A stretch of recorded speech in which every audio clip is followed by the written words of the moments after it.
it's How Paralyzed Math Industry, and we are going to take a look at the combination of functions. So in the past videos, we've been taking a look a lot about functions, and we're trying to see how do functions function. But what we're going to try to do now is try to understand when functions combine themselves, or when you try to turn functions into another function into one single thing, then how do they function when you do that? So here's what's going to happen. So what we're going to do is try to solve out this problem. The function of x equals 4x plus 1, and the function of the g function of x equals negative 3x plus 2. But hang on, how are we supposed to merge these two? So before going straight to the problem, what we have to try to do is try to visualize some kind of directions. So going back to your elementary or possibly your middle school years, when you try to combine functions, it's just like trying to add, subtract, divide, and multiply. So here's what happens. Remember when we said that we have these two functions like right over here? Then here is what's going to happen. In parentheses, the function f plus g as functions. And then we have it by x. What is that going to tell us? Well, since we're doing addition and we're trying to add the two functions, then another way we can clarify and reformat the directions of what we're supposed to do is going to be the f of x plus the g of x. The f of x plus the g of x.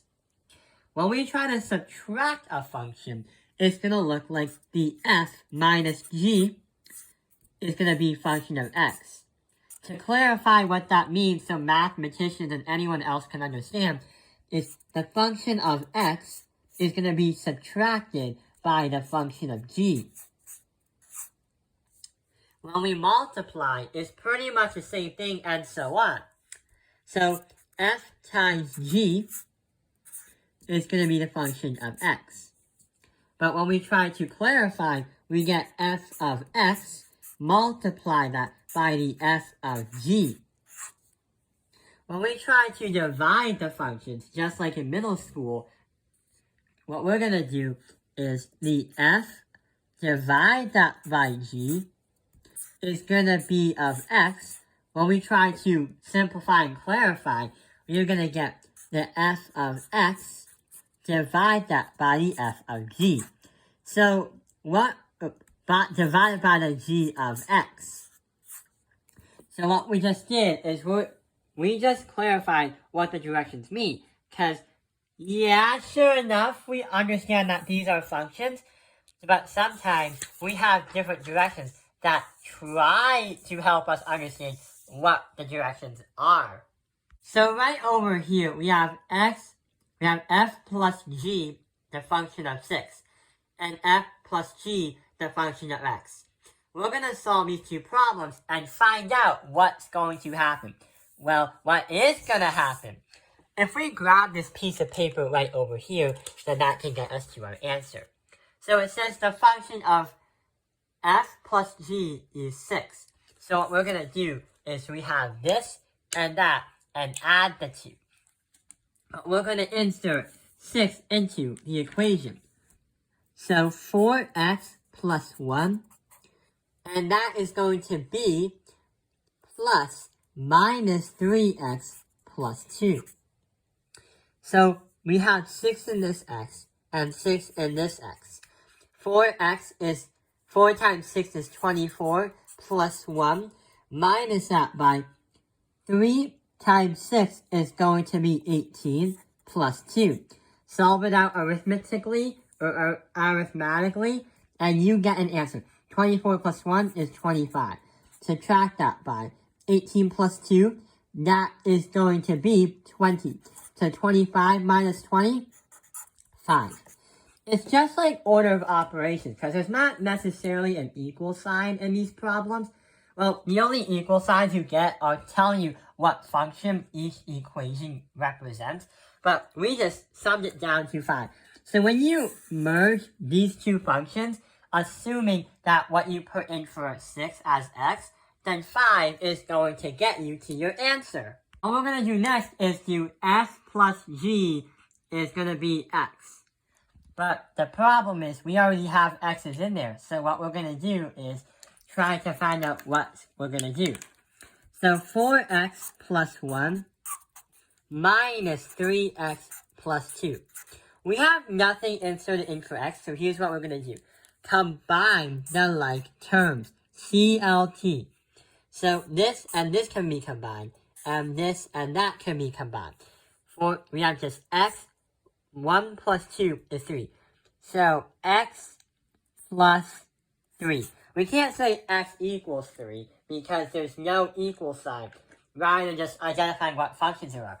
So if you merge the function of x and the g of x, then that means you get x plus 3 when you combine them.